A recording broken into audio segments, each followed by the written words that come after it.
2021, our second meeting of the year. It is 5 p.m. by my clock, so I will call the meeting to order. Hope everyone's had an opportunity to review the agenda. And if there are no additions or changes to it, we can have Councillor Jacobson. I move we adopt the agenda as presented. Thank you. Anyone else? All those in favor? That is unanimous. Thank you. We can pass over items, or rather sections 3 and 4, and move down to request for decision. The first one is our 2021 census of population item under 5.1. Will Director Pichet be taking that item? Yes, she will, and Director Pichet is waiting online. She will start her presentation shortly. Very good. Thank you, Mayor Creasy. Before Council tonight is information regarding the upcoming federal 2021 census. A representative from Statistics Canada sent an email informing the city of the upcoming census, and the email also requested support for encouraging residents to complete the census and to ensure that there is awareness of the census job opportunities. Due to the changes in the 2019 provincial budget, the government of Alberta is now only utilizing the numbers that Statistics Canada collects through the federal census for the purpose of grant funding. Sorry about that. For this reason, it is advantageous for the city to encourage residents to complete their forms when they are delivered later in the spring. As part of the information that was shared, there is a need for 32,000 people to be hired to undertake the census. They have also requested that we share this information as well. The email that was sent also requested that Council makes a resolution of support for the census. However, the city does have a proclamation policy stating that we do not proclaim an endorsement of any cause for support. However, by Council directing administration to share this information, the action will show support for the census without making an official proclamation. So tonight, administration is requesting that Council directs administration to use the city's media channels to share information about the 2021 census. At this time, if there are any questions, I am happy to answer them. Thank you, Director Pichet. Councillor Ross. Thank you, Mayor Creasy. I'll just make the motion that Council directs administration to use the city's media channels to share information about the benefits and job opportunities of the federal 2021 census.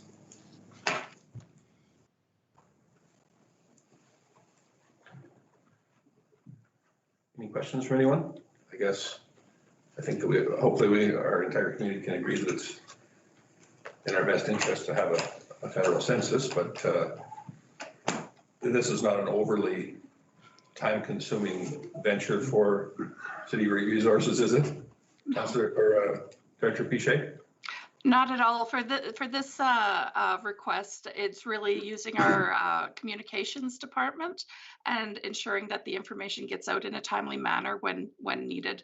And so the census won't be until May of 2021. So over the spring, more information will likely come to us and we will just share it out. Thank you. Councillor Jacobson? Sure. I apologize, just for my own edification, Director Pichet, or perhaps the CAO, I didn't read the city's proclamation policy. Could you just clarify how us endorsing census or opportunities available to census would be in contravention of that policy? Sure, I sure can.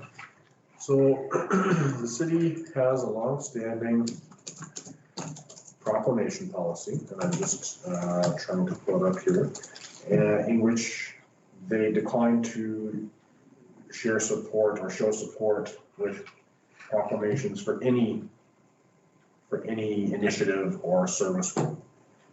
So declaring support for the census, even though that makes perfect sense, the general thought behind the proclamation policy, I think, is if you do it for one, you will receive more and more requests, and where do you stop? Because there's many worthwhile things to support. And council has typically a lot of business to attend to otherwise. So I just pulled it up here. It was passed January 8th, 1996, and it says, whereas council has become aware that by agreeing to endorse some causes with proclamations and refusing to endorse others in the same way leaves the town vulnerable to lawsuits. Now therefore council resolved to decline to support all groups, individuals, and causes in proclamation form. Okay, I mean, I don't want to make a bit, it just seems to me that a census is like a government statistical initiative as opposed to a cause, but that's, I just found it interesting that it would preclude us from even recommending to citizens to take part of that, but that's fine, I was just curious about that, that's all. Certainly a fair question, but I think that the end result is going to be the same thing. Oh, no, yeah, I understand that. Proclamation. Yeah, it's just it's Sure. interesting to me that that's a wire that's being crossed. Anyone else? I cannot see the two councillors joining us from home, so if they choose to speak up, if they have any questions, very good. I believe that we do have a motion before us.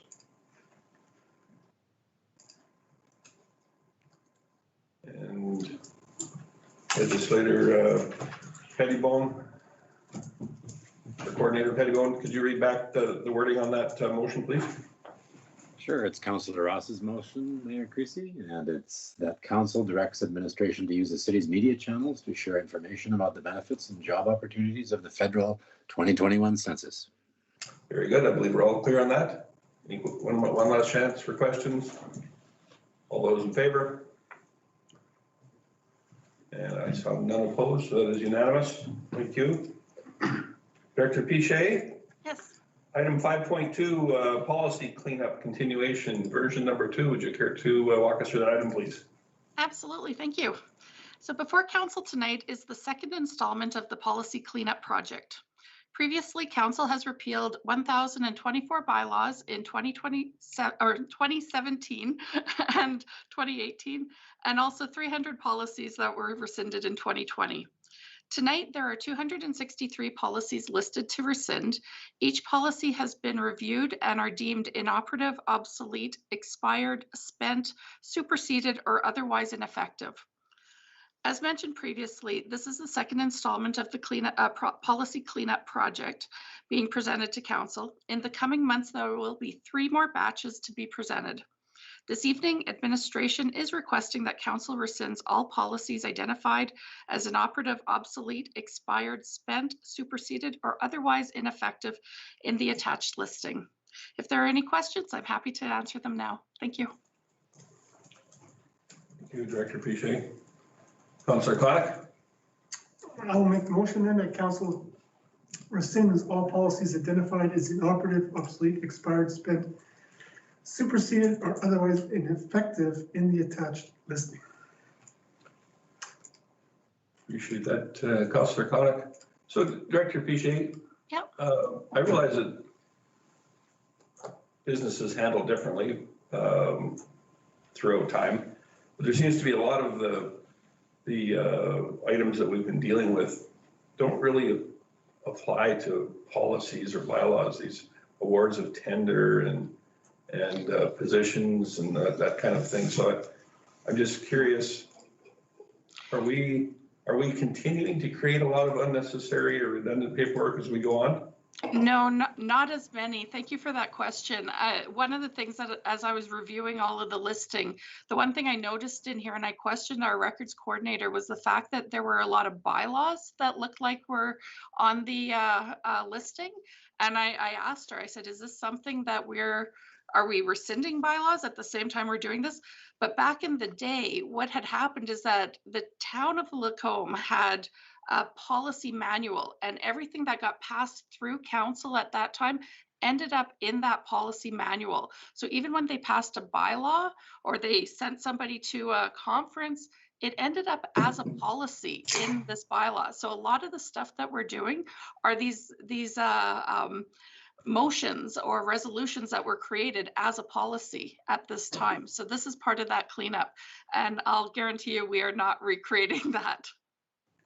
That was a little bit of a leading question, but I think that people appreciate knowing why these came about. It was just a little different way of doing business. It was, And perhaps one that we don't fully appreciate today, but I'm glad that we're streamlining things a bit and getting rid of some of this redundant paperwork. So there's enough to look through. thank you for that. Anyone? We've got a motion before us here from Councillor Connick. Any final questions or thoughts? Seeing none, I will call the question. All those in favor? And none opposed, I believe. We saw everyone. That was unanimous, I think. Thank you. Thank you.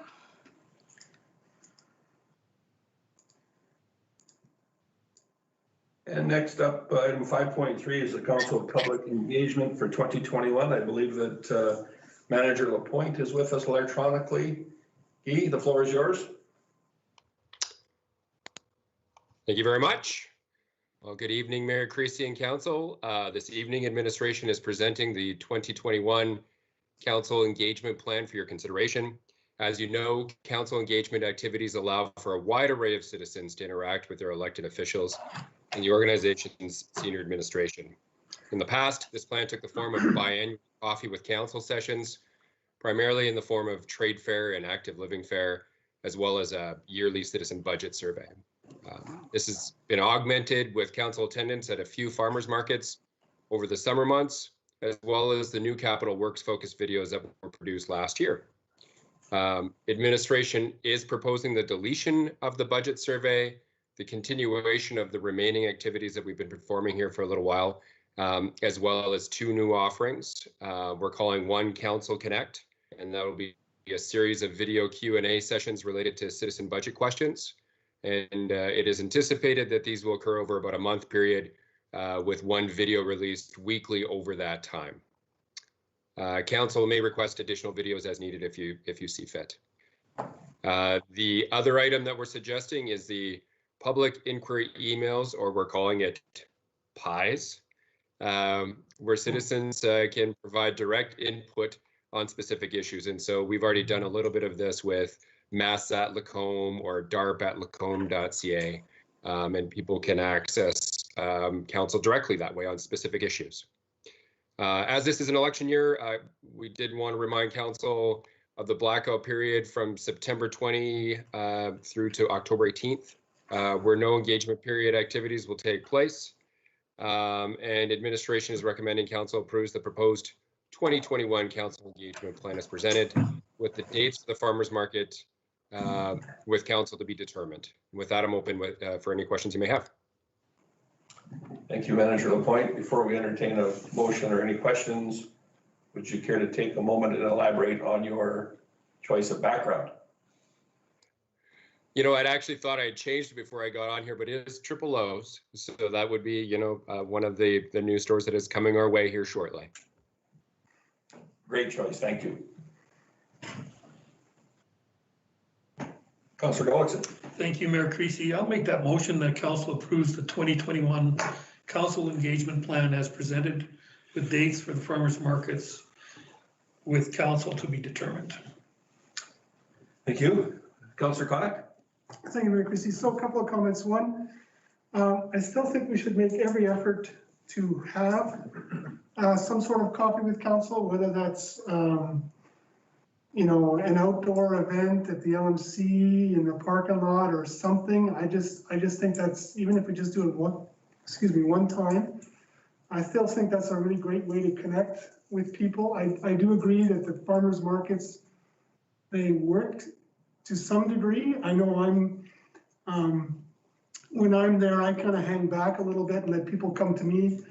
Maybe that's not the right approach. I know Councillor Gullickson is much more, he's in the front of the table, he's trying to engage with people, so he's much more extroverted than I am, perhaps, I don't know. So he's better at that than I am. So that's why I think, I still think a coffee with council in the parking lot, with separate tables, weather permitting, is still something we should try and do. I do appreciate some of these new initiatives that have been outlined here. I think those are terrific as well. The only comment I had about that is that when we talk about councillors and the mayor answering a question via video, I think that's great. I think you just have to be careful that it doesn't seem too scripted. I mean, it's got to be, you know, I think the councillor or the mayor has to have an opportunity to provide that answer, look like it's genuine, it's from them, and then we tweak it a little bit. I think it should still be vetted through administration. I get that, but I want that to make sure that that seems still genuine. Otherwise, people won't care for that either. But otherwise, I support everything that's presented here. I'm hoping we can still have a coffee with council. Oh, and the last point I wanted to make in terms of the election coming up, and I know we have to start thinking about this now, maybe a little bit, and I know the chamber is kind of responsible for this, for the forum. Whether or not we even have that event, whether you can put 400 people in the LMC this fall or not, remains to be seen. But even there, we should already start maybe planning. Could we do that outdoors at the football field or something? You know, you look at I just think back to the inauguration of Mr. Biden. They kind of did it outside, 2 chairs spaced apart. You know, I think there's an opportunity there to do something like that. I'm just planting that seed now already. Again, weather permitting, and there's all kinds of intangibles there that we don't have any control over, but you know, I think it'd be too bad if we can't have that forum either this fall, but that's not really a part of this. But anyways, I want to throw that out there. Thank you. Councillor Connick, appreciate that.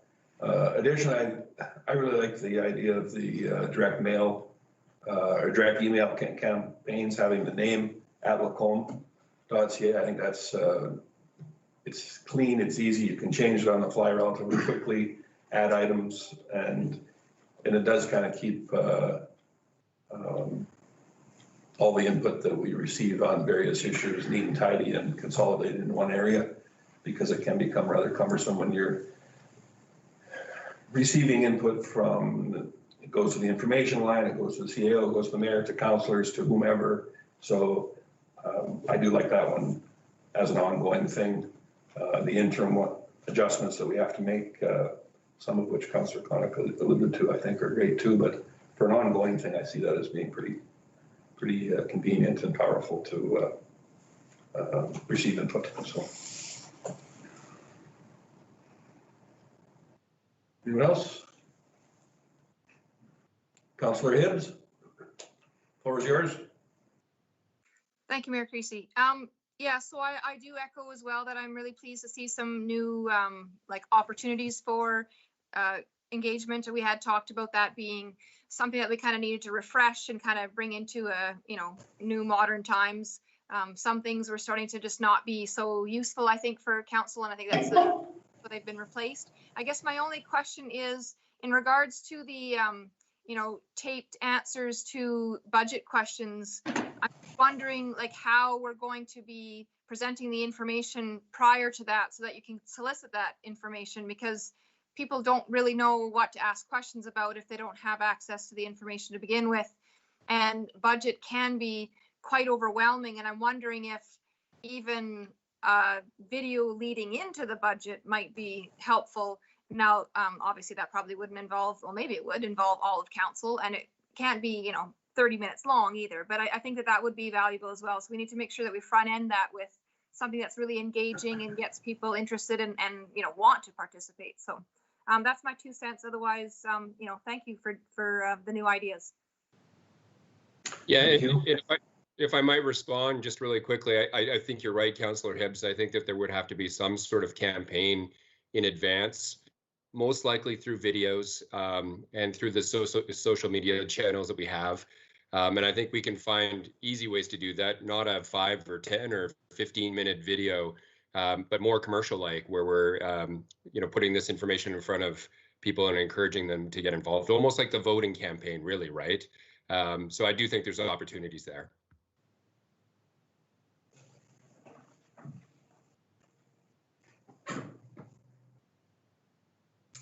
Anyone else? I do not believe we have a motion as yet, do we? I made a motion. Thank you for that correction, appreciate that. Legislator Pettibone, do you want to reread Councillor Gullickson's motion to us, please? Sure. Sure, Mayor Creasy, Councillor Gullickson's motion is that council approves the 2021 council engagement plan as presented, with dates for the farmers markets with council to be determined. Very good, thank you. And anything additional? Seeing none, I will call the question. All those in favor? And none opposed on that either. Thanks, everyone. And there's Manager Mitchell is with us. So we've got item 5.4, excuse me, the Len Thompson Drive local improvement request to proceed. Manager Mitchell, the floor is yours. Amber, you're muted.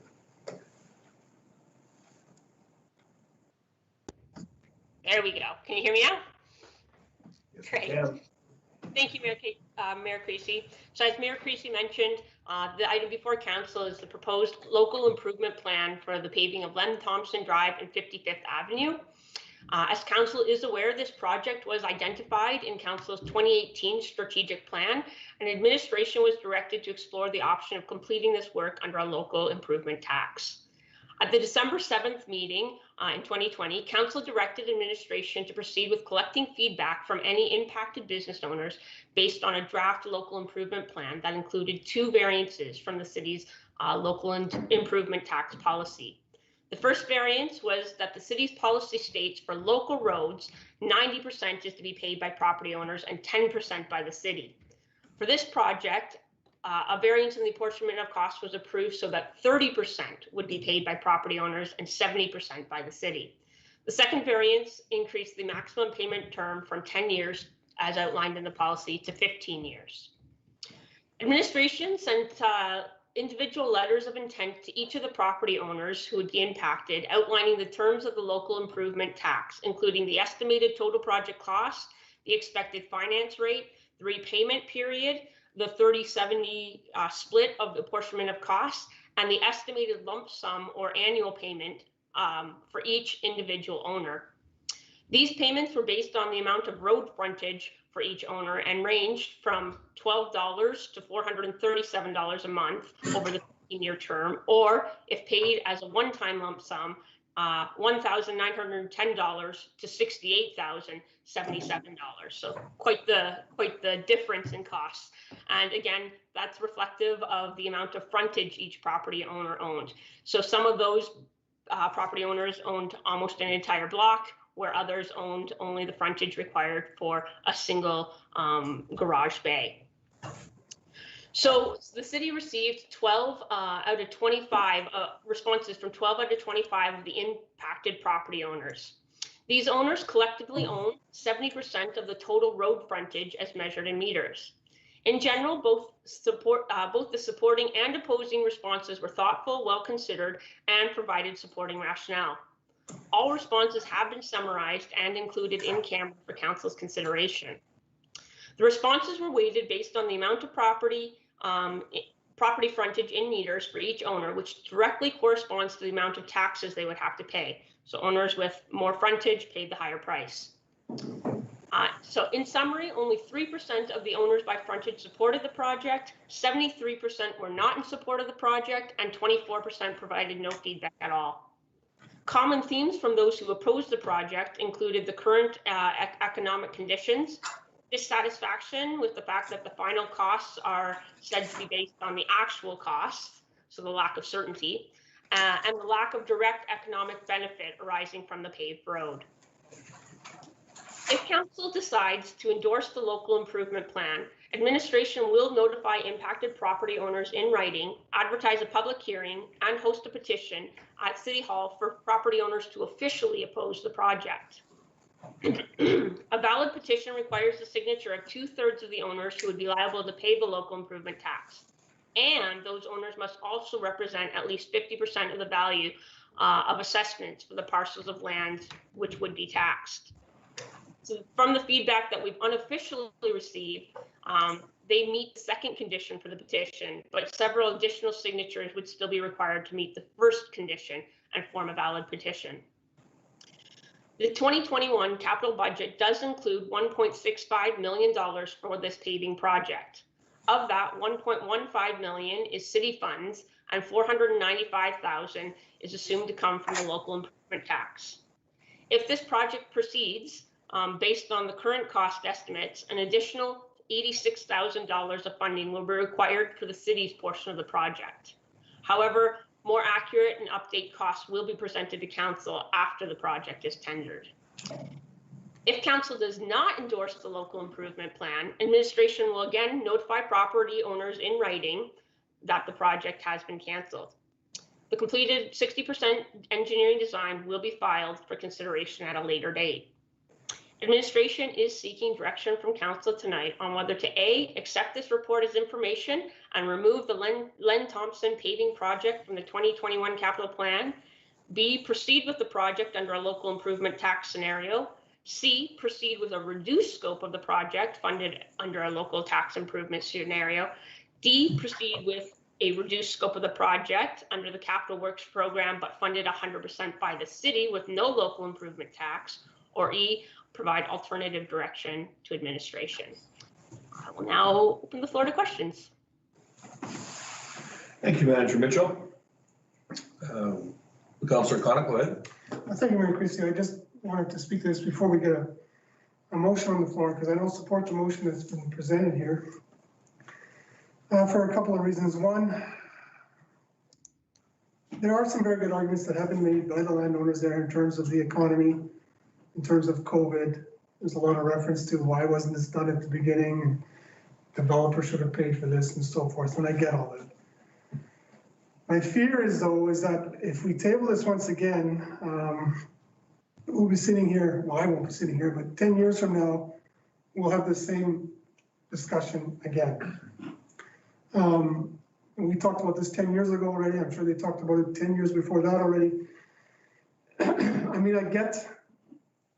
a lot of their responses make sense, but I would bet you that if the economy was booming and things were going gangbusters, I'm sure the response would be much the same.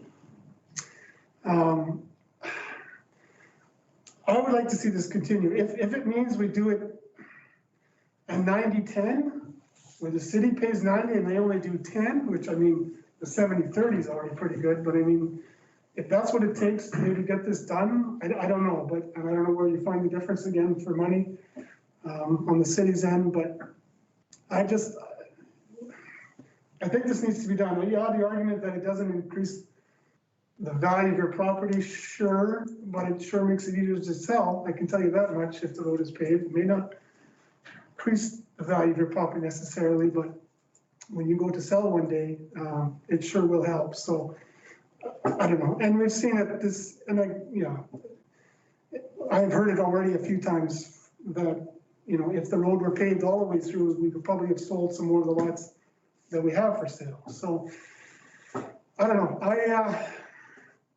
I still think we need to carry it forward. Maybe we change the formula in order to do so, but I still think it needs to be done. Thank you. Councillor Ross.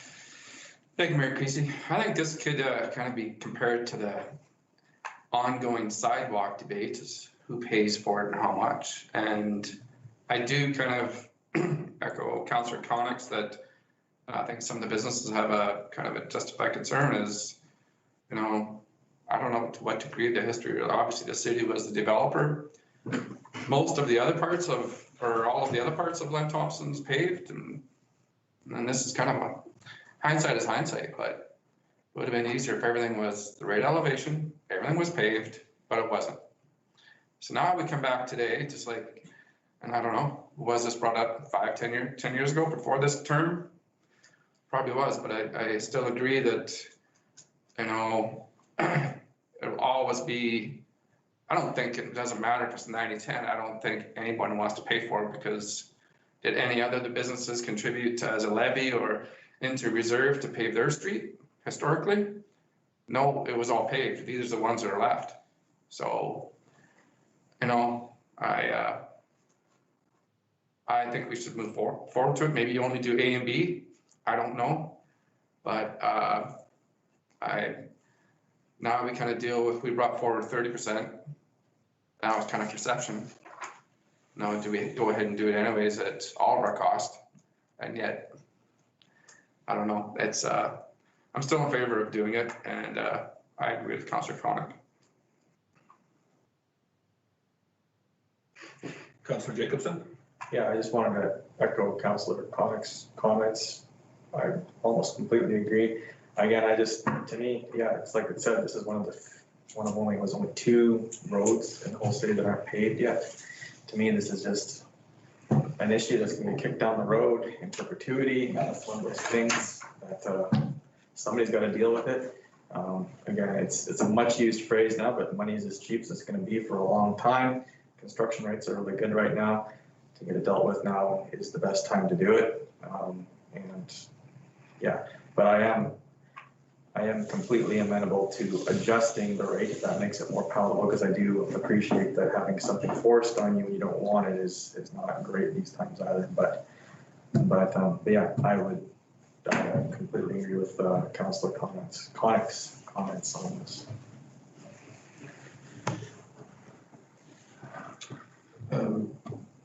Chief Gowdy, go ahead. I just wanted to clarify that you had mentioned this would be one of the 2 gravel roads in town. We had highlighted these as 2 of the few remaining gravel roads. There actually is, even after paving these, you will still have a few sections of gravel road within the community, those being a portion of 76th Street, 45A Street, 47th Avenue, 45th Avenue, 43rd Avenue, and Ave Street. In the college area. So you will still have a few gravel roads afterwards, nonetheless. And these were the only ones in an industrial area, was that? 76th Street actually is in a commercial industrial area, but it's a new development. So I would say it's not the same, it's not a comparable one. So yes, I would agree, it's the ones in the industrial. Appreciate that additional information, thank you. And someone joining us electronically had their hand up. Councillor Hoekstra, go ahead. Just, I have a question for CEO Gowdy. Do I have to declare a pecuniary interest here? Because my son-in-law owns one of the businesses. Oh, and that's certainly a fair question, but certainly to give Chief Gowdy an opportunity to talk, but you do not stand to gain financially from this decision, and I do not believe that that represents a conflict. Okay, so may I make a comment then? Of course. Yeah, I guess I would support what Councillor Connick is saying. But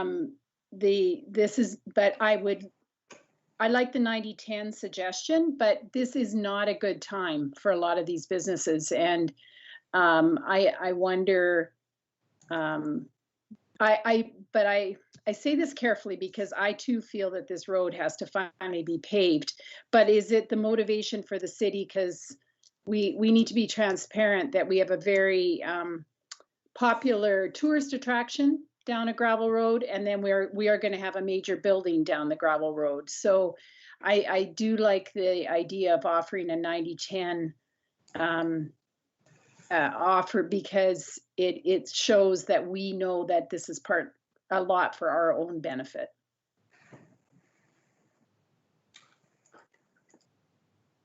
Councillor Gullickson. Thank you, Mayor Creasy. I was just thinking that the cost of the phases, like Phase A and Phase C, we did those 2 and left Phase B to the fish hook. I understand that's a popular spot, but both of those businesses that would be affected by Phase B are already have paved service to them in the front. Even D&B Bobcat has pavement on that one section of their land. So I would be more, if we were going to cancel anything, I would cancel Phase B and do Phase A and C and complete that loop. Any other input? Councillor Hibbs, go ahead. Thank you, Mayor Creasy. Just a question, with the feedback that we received from the property owners, they didn't identify anything specific that we could address, like that we could do to change their mind, or they did, or they were quite clear in what it was that we could do.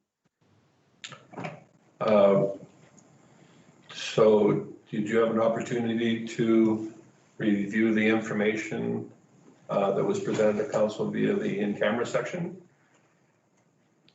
I did, but I'm just wondering if that can be publicly shared. I don't think that would be necessarily appropriate at this time, but I'll let Chief Gowdy address that. So I would say that if you made commitments to certain design elements to improve drainage from, like that is a major concern from nearby businesses. That would likely change the mind of 1 to 2 of your landowners out there, but a couple of them are fairly major landowners. Is that fair, Manager Mitchell? Is that a common feature out there is lack of sufficient drainage?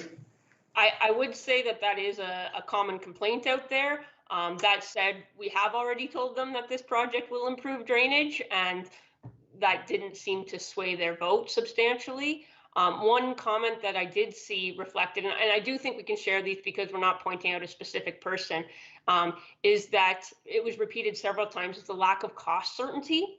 And I did review the MGA just before this meeting, and it does allow council to select a cost, an average cost, and cap it. So therefore, whether the rate is much higher or much lower, that's the cost that those people would pay. And council could also commit to, the MGA does allow you to go in once and readjust that cost. Council, I think, could under the MGA still commit to not raising the cost. So just to provide some cost certainty. Thank you, Manager Mitchell. And while we're on that subject, I too have had plenty of opportunity to speak to some of these individuals, and the concerns were far more numerous than certainly than what I anticipated, primarily financial. I'm certainly in favor of moving forward in some fashion and having that opportunity to clarify some of these items. I think that capping the dollar figure as opposed to just leaving it open-ended and suggesting that it will be at construction costs, I think is a very sticky item for several of the landowners, and understandably so, because of any of the reasons that we've already been over. I'm not going to belabor them, but I think that we've started on this path to try and make this happen as a positive thing for our entire community, for the city as a whole, and for the businesses there, and I really believe that it will be. But I think that we should continue in some form and give them an opportunity to formally disagree with this if they so choose through the mechanism that's put before us. There has been lots of confusion on several items, the drainage, the perhaps idea that there could be cost overruns of which they have no input over whatsoever. And I mean, these are all understandable, but I think one way or another, we got to figure out a way to get this thing done. Oddly enough, there was some other large landowners there that basically did not want it done. And the money, I don't necessarily think was really a problem. It was the fact that it was going to be paved, and it was something that they were just simply not in favor of. So it's not like we've got a magic solution to address 1 or 2 little things here and this is all going to be perfect. I just don't want to suggest that that's where we're at, but there was lots of great input, as was mentioned, and I guess to sum it all up from the angle of my input was that there are many property owners there that are basically choosing to support their neighbor and don't necessarily have strong feelings one way or another, whether it happens. So that was a significant portion as well. So,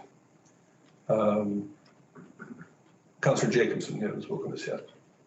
Oh, so I just want to maybe, Manager Mitchell, for clarification, is the road as it is designed now, will that address the drainage concerns brought forward by landowners, or is it just going to mitigate it to some degree? Unfortunately, anytime you're working in an already developed state, you have a lot of limitations, such as existing elevations of current accesses and utilities that are already buried. And so we are working with a number of limiting factors without putting in a underground storm system, which would triple the cost of the project. It will mitigate the issues. It will definitely improve the storm drainage, but it won't be designed as if we were to start a new subdivision. Thank you for mentioning that. I think that there are probably many people at home that are watching this kind of a little lost as to what this is all about. And in an area that is where surface water is, or rainwater is addressed by surface drainage only, without any underground in there, that there's a lot of challenges. One being the lack of elevation that's there.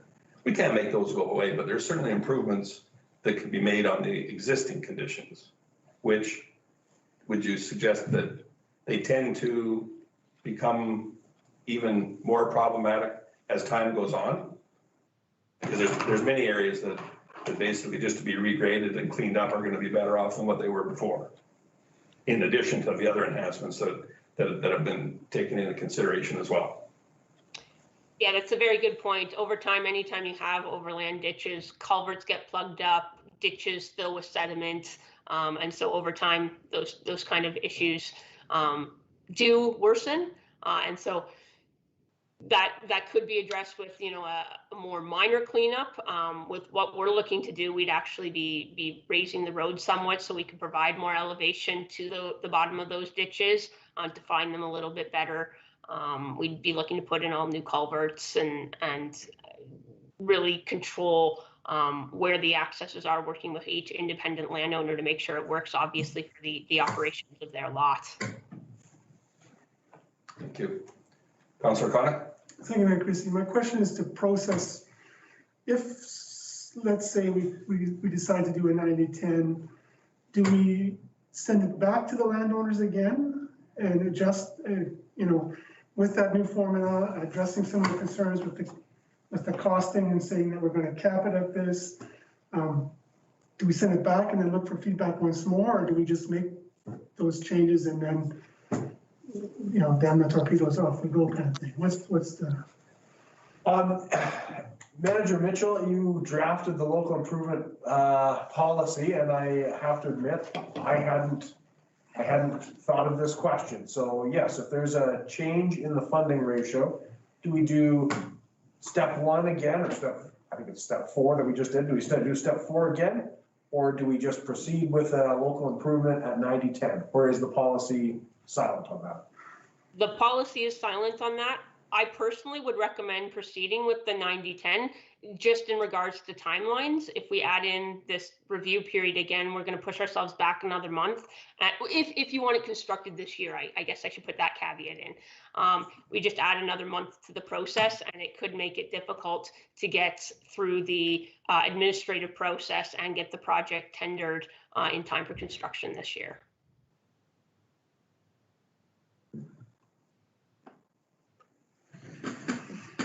Councillor Hoekstra?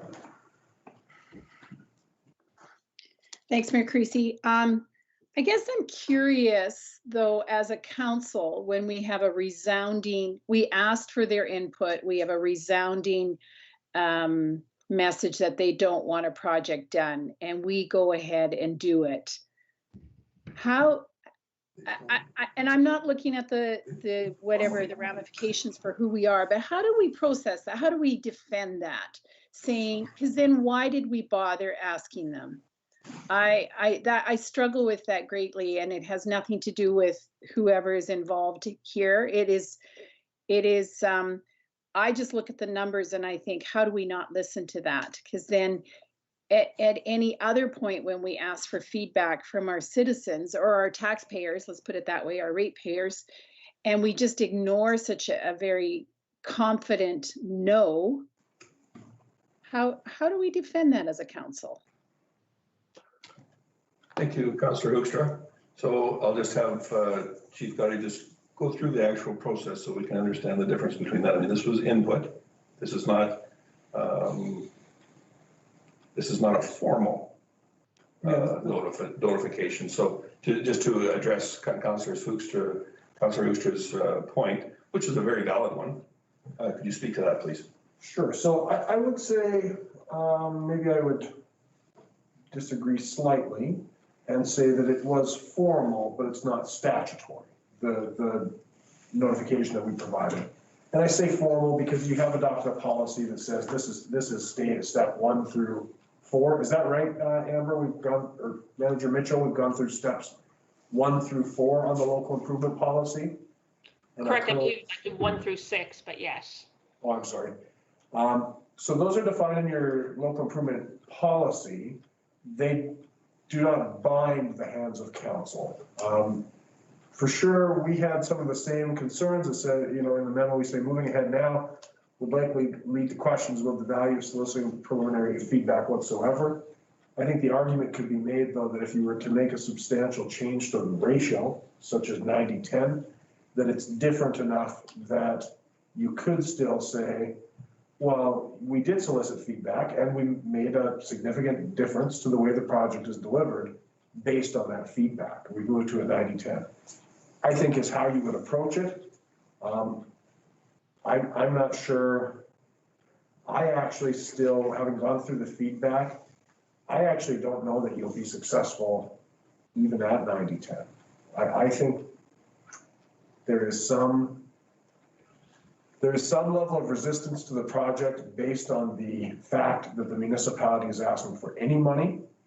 And then I also think that if I'm on the receiving end of that, someone's asked me, do I want to go ahead with a project and it's going to cost me $100? And I say no. And then they come back and say, oh, how about $30? There's a strong inclination on my part to say, I won't know again and see if it's 0 next time. And so I think you may have a challenge getting it even at 90-10. That's not to say don't go ahead with it, but I don't think it would be a guarantee. I'm not sort of like, yeah, if you do 90-10, it will go for sure. I'm not sure. Yeah, unfortunately, I'm not either. I just, I kind of caught in between balancing the needs for the overall community and being respectful of that area there and the desire to have some improved infrastructure, which does benefit the entire city. I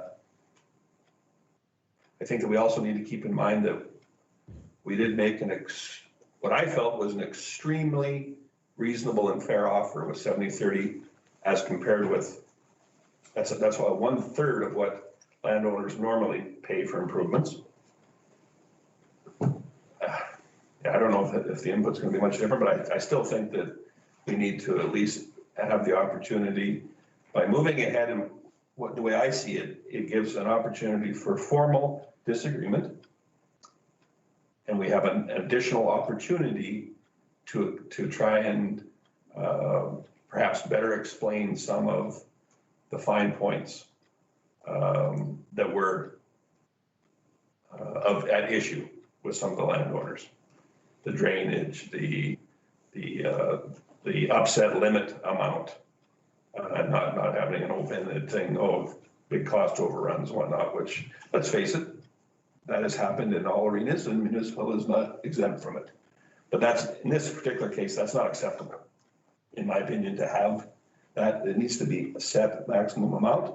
If this is what it is, then fine. If it's lower, whatever it needs to be a set amount.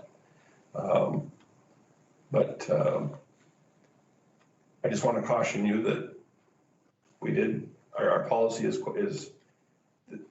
rather clear when it comes to improvements.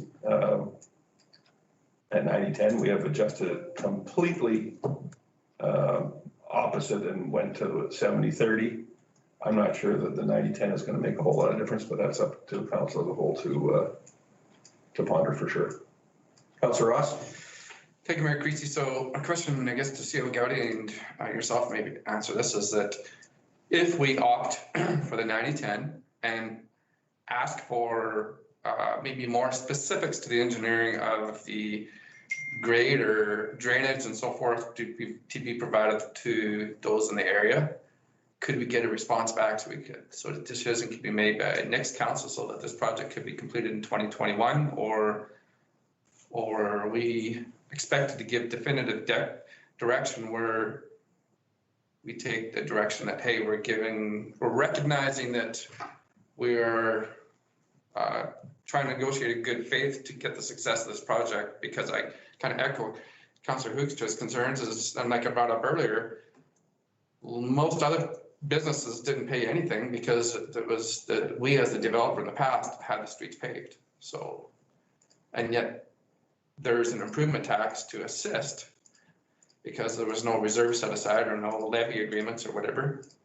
So what are we looking at for time frame to demonstrate better, good communication and good faith to have this succeed, so Manager Mitchell can proceed for this to move forward this year?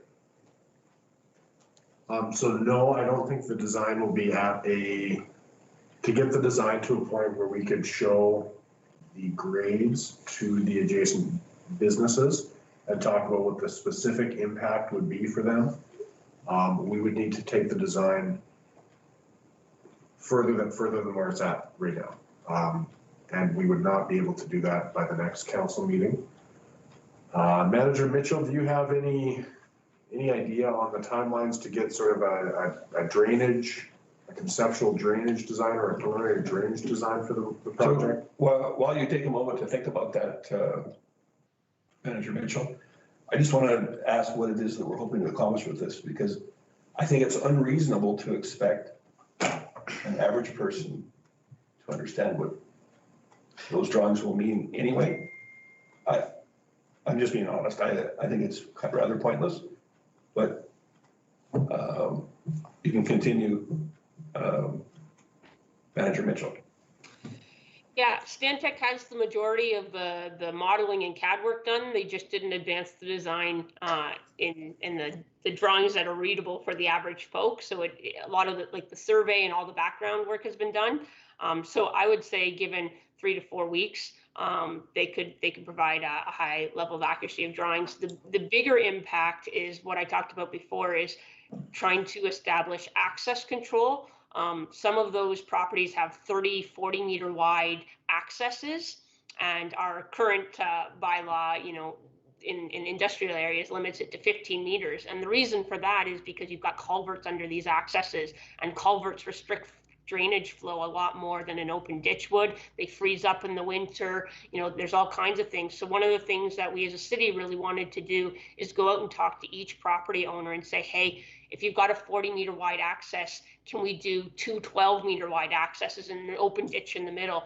Then in the spring, when those culverts thaw up, we're not trying to thaw out a 30 or 40 meter long culvert. We're trying to thaw out 2 12 meter culverts. So those kind of discussions, those are what's going to take time with the design, not so much necessarily Stantec doing like the drawings and tweaking them so that they're readable to the average, I shouldn't say the average user, readable to people who understand construction drawings.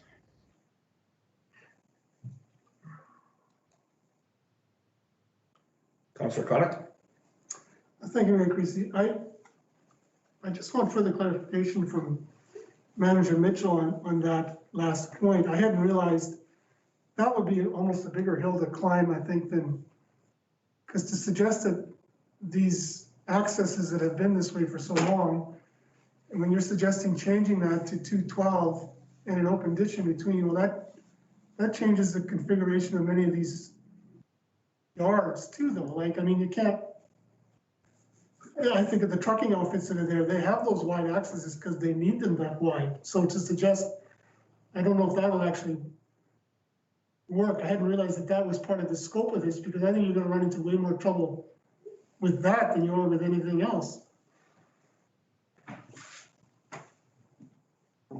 So if I may, the 12 and 15 meter wide accesses that I've been discussing here, those are standard widths for Calgary, Edmonton, Red Deer, businesses all across, the province of Alberta.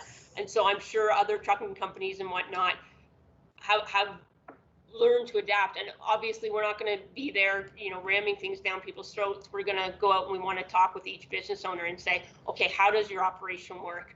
Like, do your trucks come in here and out there and you just pave the whole thing through? Like, can we put a break in the middle? What makes this work for you?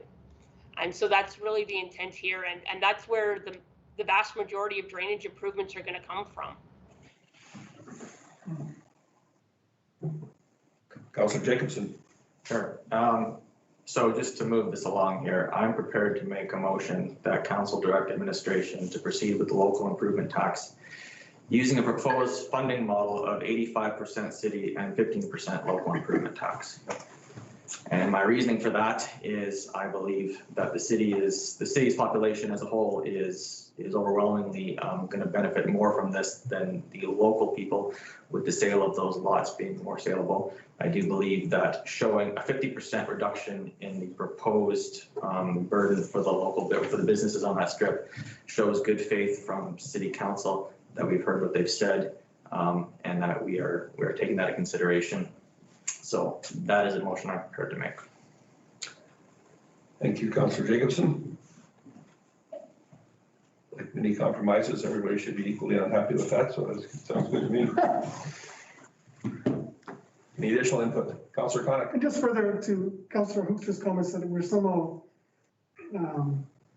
ignoring what has been put forth, I would echo what CEO Gowdy had suggested too, that no, we're not. I think we are taking into account what they're saying. We've come back to the new formula, but at the end of the day, and the mayor has alluded to many times today, this is something that's good for the city as a whole. And we've just got to keep that in mind going forward. And we did listen, we've made some changes. At the end of the day, though, we need to get this done. And at the end of the day, they can still petition it down. So they still have that opportunity to do that.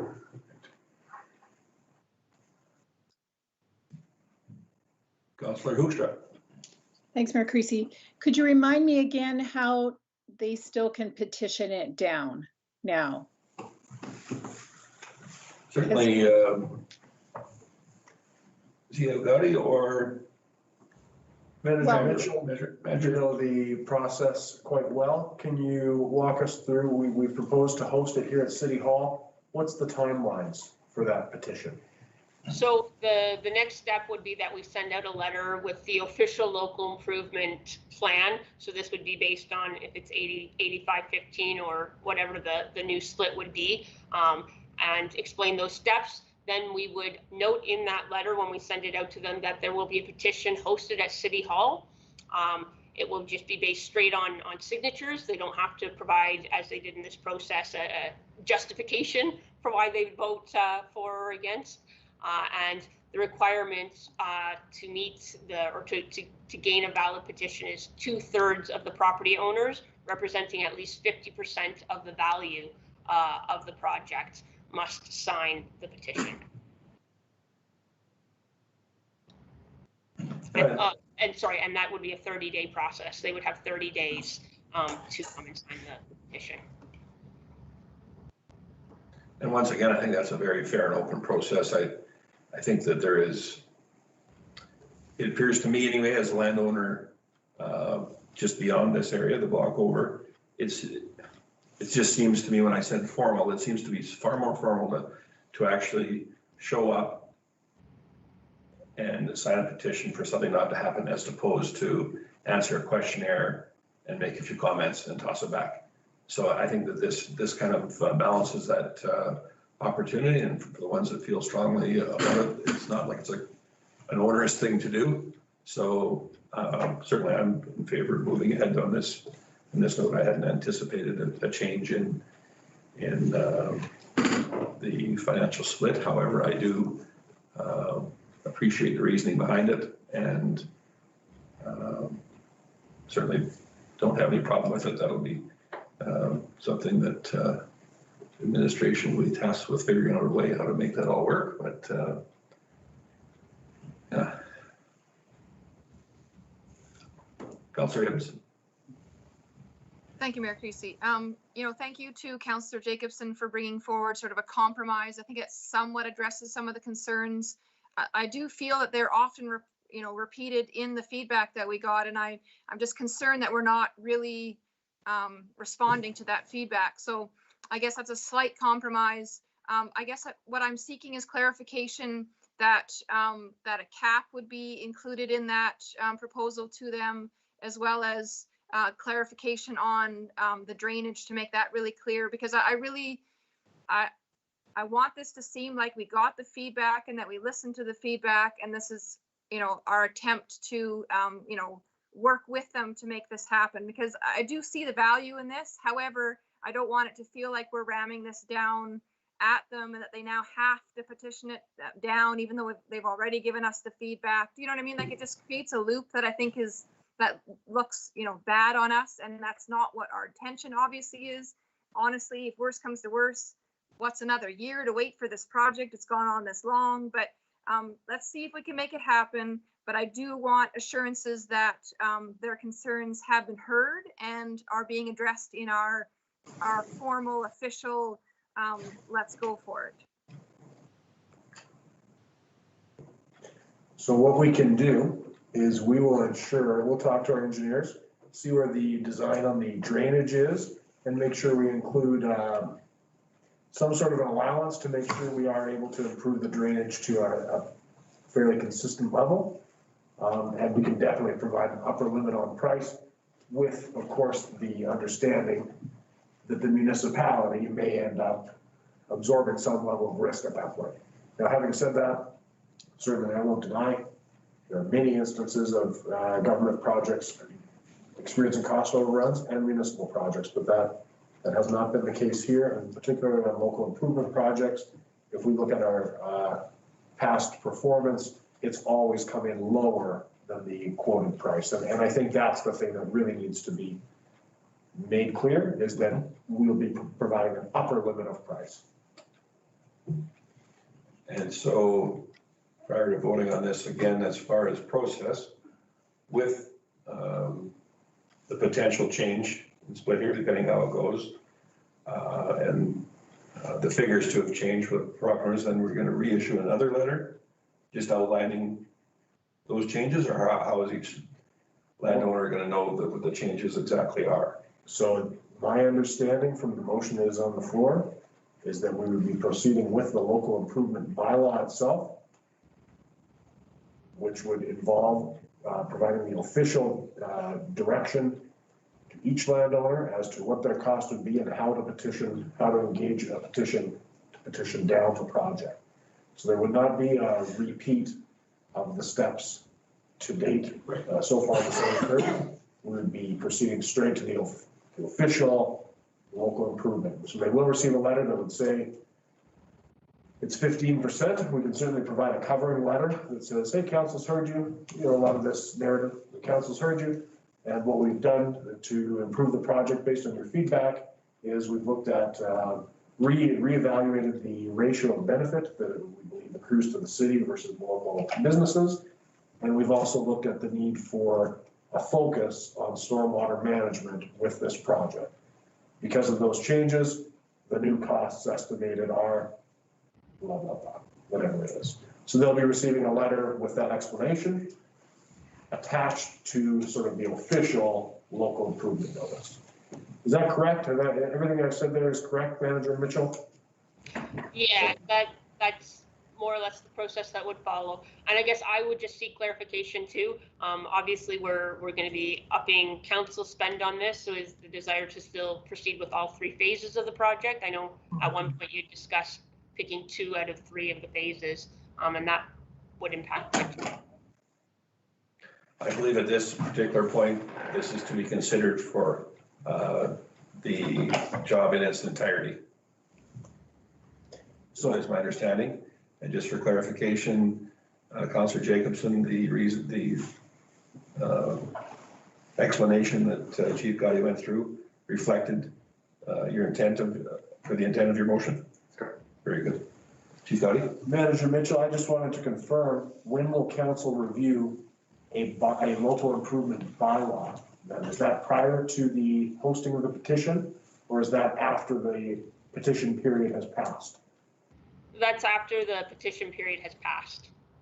It will be very similar to what's in the local improvement plan in this attachment. It'll just be in our new bylaw format. Very good. Any additional input?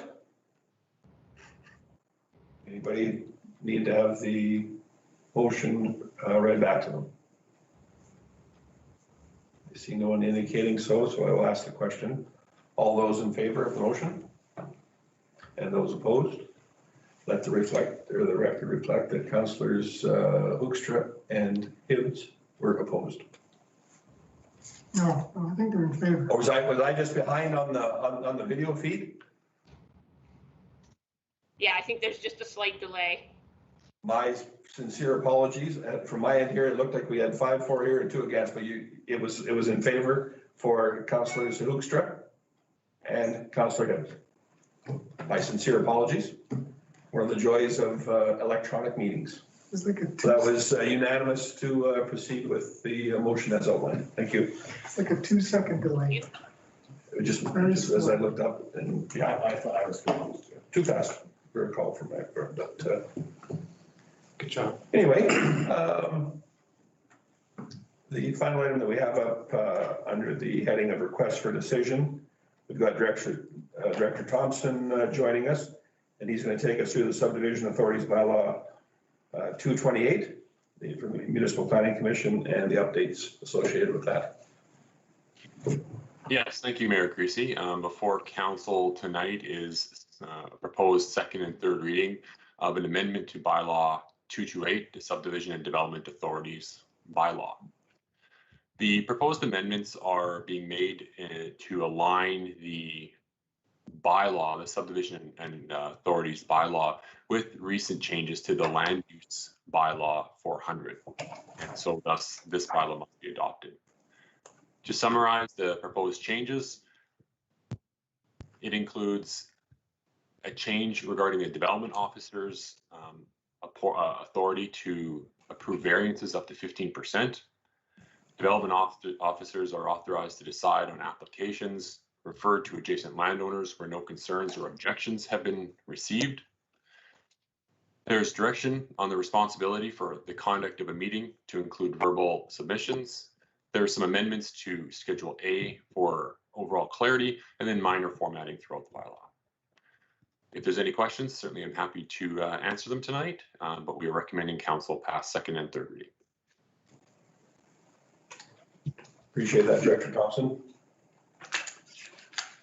Councillor Ross? Thank you, Mayor Creasy. I'll make the motion that council give second reading to bylaw 228.3. Thank you. Coordinator Pettibone, could I just have you adjust the screen so that I can see the 2 councillors on there as well? It's just hard to know if there's any additional questions or. Councillor, no problem. There you go. Councillor Hibbs and Councillor Hoekstra, do you have any questions or input on this item? Very good, thank you. Once again, our electronic means here leaves a little bit to be desired. It's kind of tough to seek input when you're the size of a pinhead reduced on the bottom of the screen to know if in fact you're indicating you'd like to speak. So thank you for your patience. I appreciate it. Any additional input from anyone here? We'll call the question in on second reading for 228.3. All those in favor? Wait for that infamous delay, and it was all in favor. Thank you, appreciate that. Are we interested in entertaining a third reading? Councillor Jacobson. I move that council give third reading to bylaw 228.3. Okay. Prior to third and final reading of this bylaw, do we have any additional input? I see none. All those in favor? And I believe that was unanimous. You did another set of ayes. Thank you very much, everyone. We'll move into the information section. First up is our Chief Administrative report. Chief Cody, go ahead. Thank you, Mayor Creasy. A couple of things since our last meeting. Collective bargaining is well underway with the Wacono Police Association with actually a session this afternoon as well. So things are moving along, but as council's aware, this is my first collective bargaining experience. And it is as you've heard, things take much longer than you think they're going to take. So actually things are moving amicably. There's no major issues yet, but it just is very slow going. The 2020 red tape reduction report is due February 1st. That has been submitted as required for the province, and of course there's another iteration in 2021. One thing I will update you, originally the province had suggested that the municipal stimulus funding program, funds that have been given to the city may be affected by the 2020 red tape reduction report as well as the 2021 red tape reduction report, depending on the province's satisfaction with the municipality's actions to cut red tape. They dropped the requirement for 2020 and are now basing that decision on the 2021 red tape reduction report, making the 2020 report a question. Less valuable, I would say, I guess, but it has been submitted as required. We have, of course, our upcoming ICF IDP meetings with Councillors Hibbs and Mayor Creasy coming up on Wednesday. We met about that today. And one positive note, the city's safety program underwent an external audit from the Health and Safety Association, Municipal Health and Safety Association. And I think it is one of the top scores that we've ever received, certainly that I'm aware of since the program began. Nice. So that was a nice thing to get in a year when the audit was done. Actually, a very strange thing because we have the city of Red Deer, of course, they couldn't send staff the way they normally would, and so it was a more difficult process, which may have played out in our favor in the end. We did talk at the beginning of this meeting briefly with a couple of you about the disaster recovery program rejection and our appeal of that rejection based on the financial impact to our city and the residents of our city. And so we'll see how that appeal turns out. I did make sure that our local MLA was aware of the appeal, and he assured me that he'll be advocating on our behalf. So I think we've got as good of a chance as any to get some funds there. That's all I have at this time. Cases continue to go down of COVID-19, and so we're happy to see that. We have no recommendation for declaration of a state and local emergency at this time. Thanks, Chief Gotti. On the subject of red tape reduction, I think that we've got a reasonably exemplary record for that anyway. Given the changes, do you have any reason to believe even if they hadn't, that we would not be in line for those funds anyway?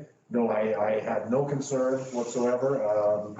Red tape reduction is something that council highlighted as a goal at the beginning of the term, and certainly it's something we've been working fairly consistently at, so I was not overly concerned. I think that aligns well with our values.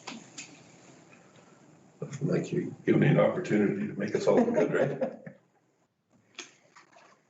Any questions for Chief Gotti? Thank you for that report. We move into council mailbox. We've got the Parkland Regional Library Systems Board Talk newsletter from November 12th. Any questions or concerns with it? Next up is the Lacombe Police Commission letter regarding COVID funding from January 21st, 2021. So very recently. Any questions on that letter?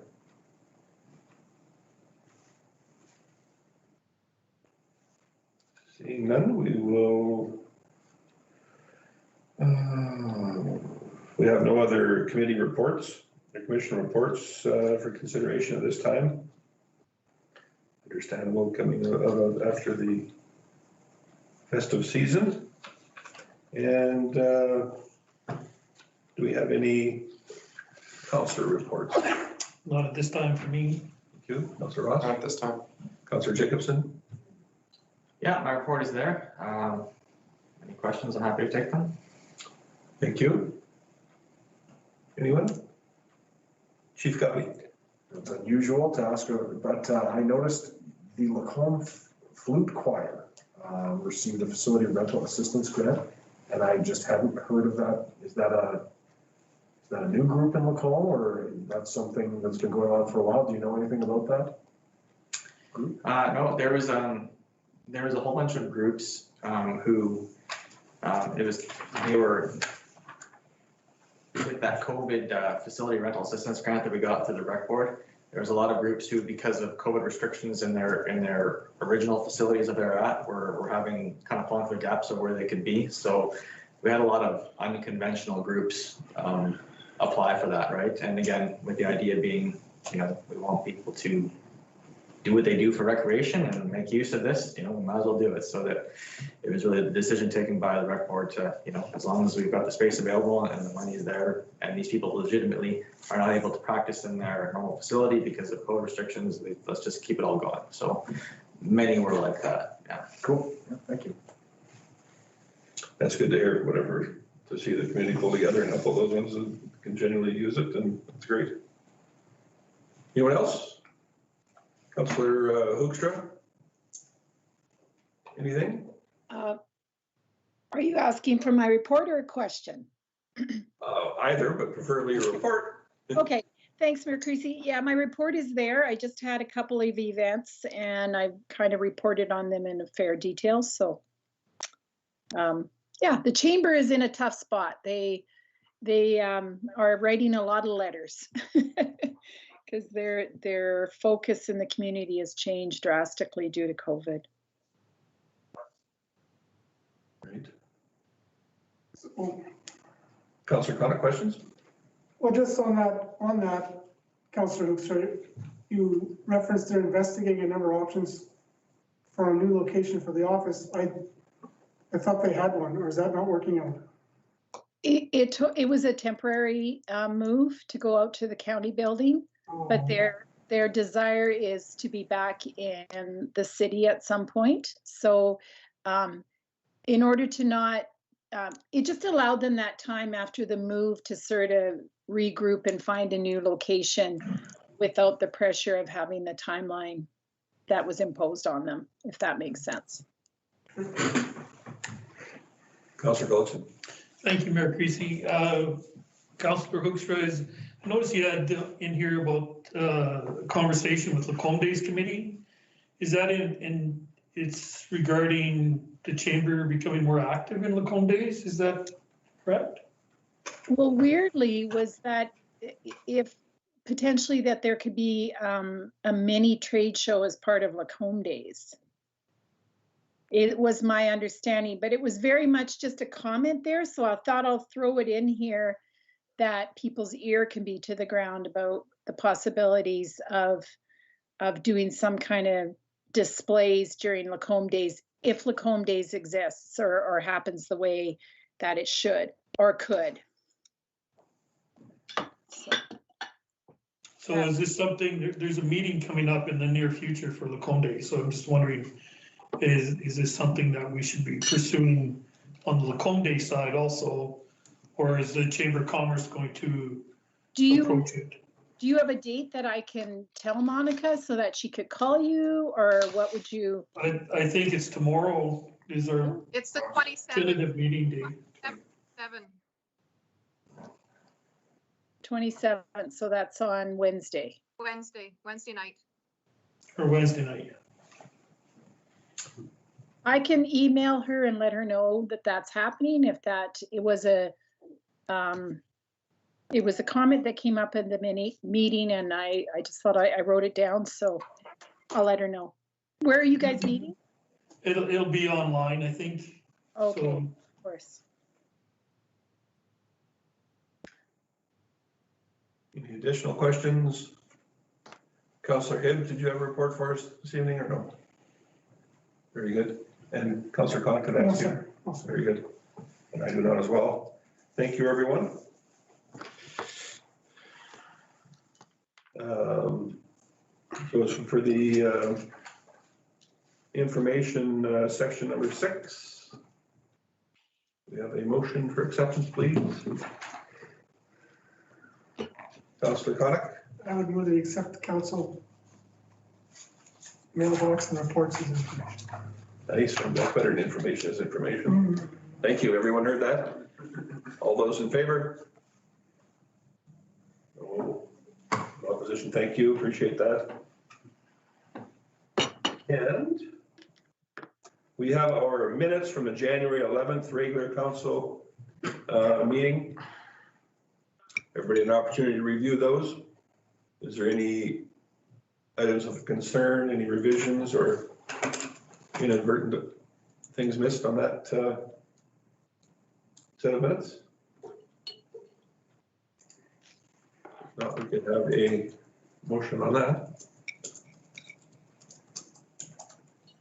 Councilor Jacobson? I move we adopt the January 11th minutes as presented.